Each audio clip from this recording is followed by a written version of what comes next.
keep replaying that elevator scene in my head, and the more I think about it, the more I feel like this is the moment where everything begins to crack, slowly at first, then all at once, like a fault line that has been quietly waiting under the surface.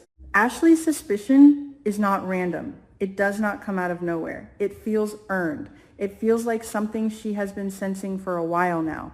A subtle shift in Grayson's behavior, a hesitation in his voice, the kind of detail that only someone emotionally invested would notice.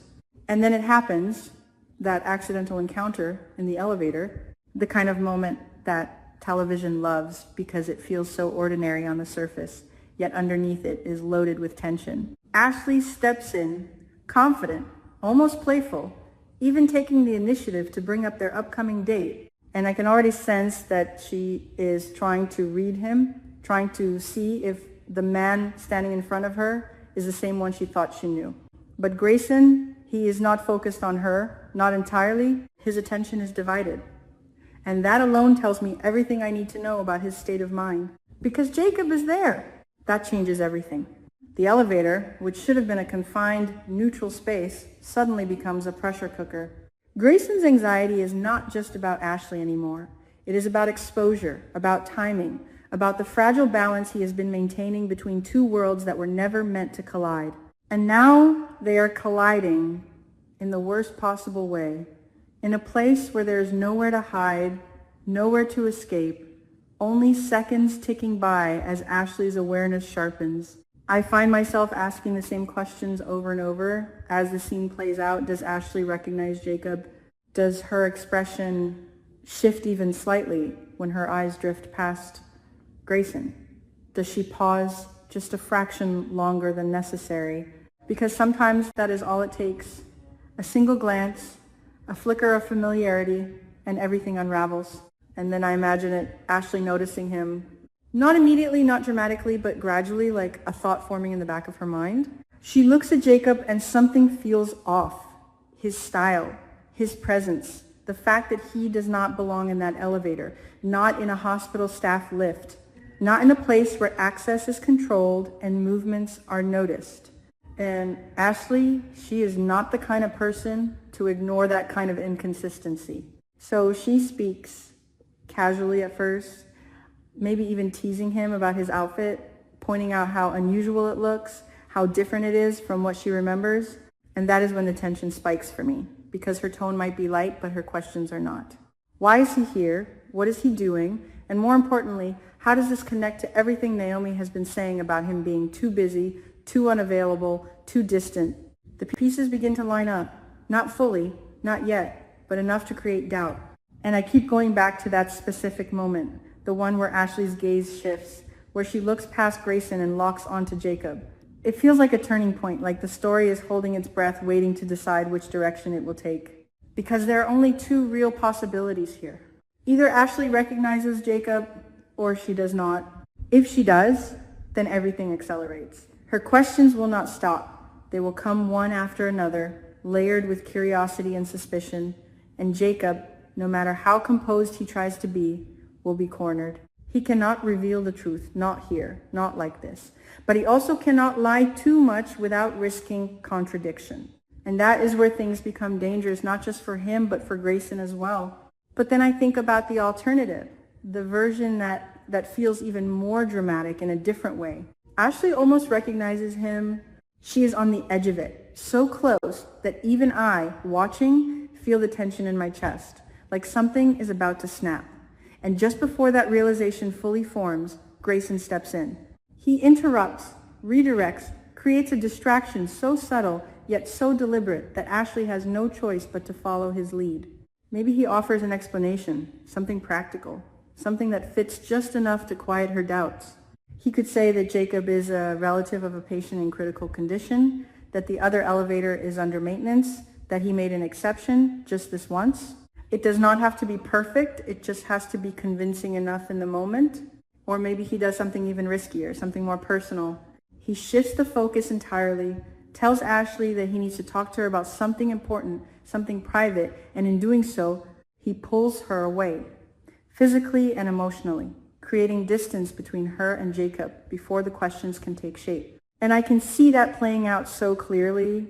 Ashley hesitating for a second, glancing back, feeling that something is unresolved, but ultimately choosing to follow Grayson because her attention, her feelings are tied to him. Meanwhile, Jacob is left behind, silent, tense, fully aware of how close he just came to being exposed.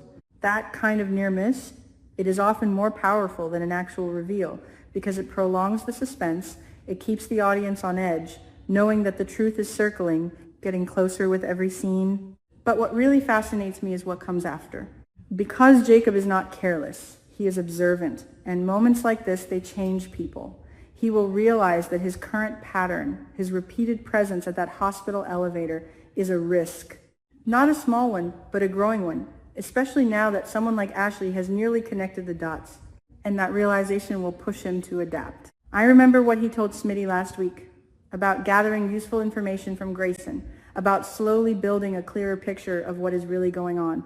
That conversation feels even more important now, because it suggests that Jacob is not just reacting, he is planning, he is thinking ahead. Which brings me to Grayson's role in all of this. I cannot shake the feeling that Grayson has already revealed something significant, maybe not intentionally, but enough for Jacob to pick up on. The idea that the transaction location is changing, that it is moving to a new site, that feels like a strategic shift, and one that carries its own set of risks. A newly opened hospital, a collaboration between Joey and Leslie, a place that is still finding its rhythm, still establishing its routines. That kind of environment can either be the perfect cover or the worst possible choice, because of the people. That is what complicates everything. With Leah assigning Grayson to operate at Derek's free clinic, the overlap becomes unavoidable.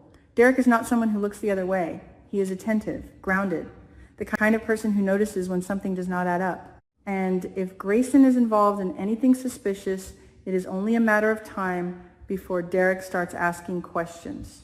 And Jacob, he might think that this new location is an advantage, a fresh start, a place where he can receive the plasma from Grayson without the same level of scrutiny.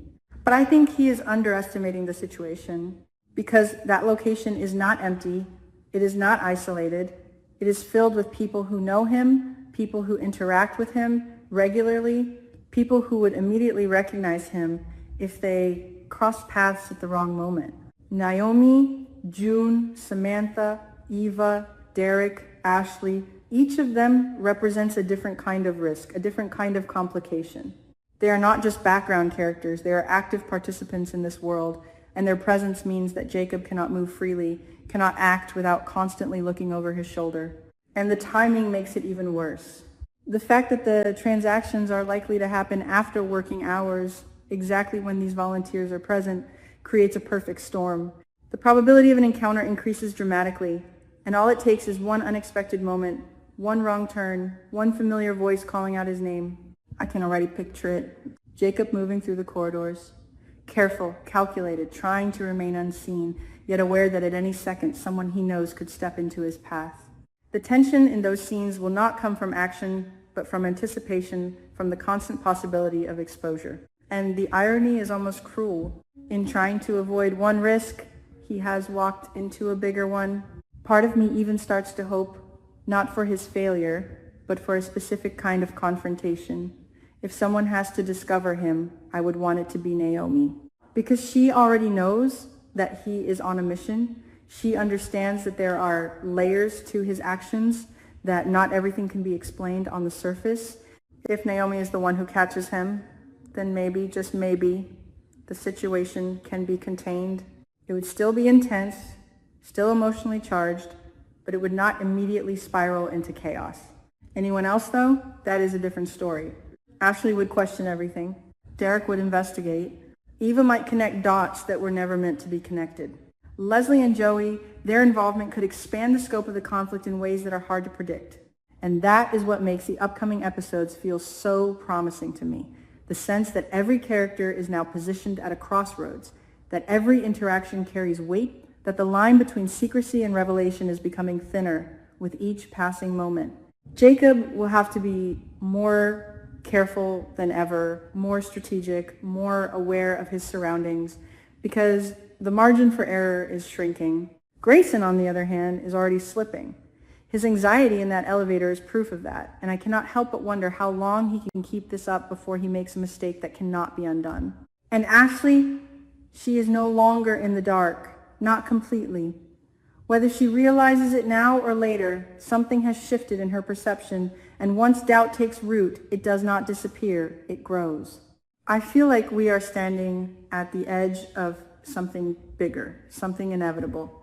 The kind of turning point where secrets do not stay buried, where choices start to have consequences, where every character is forced to confront the truth, whether they are ready or not. And if that elevator scene is any indication, the drama is only just beginning.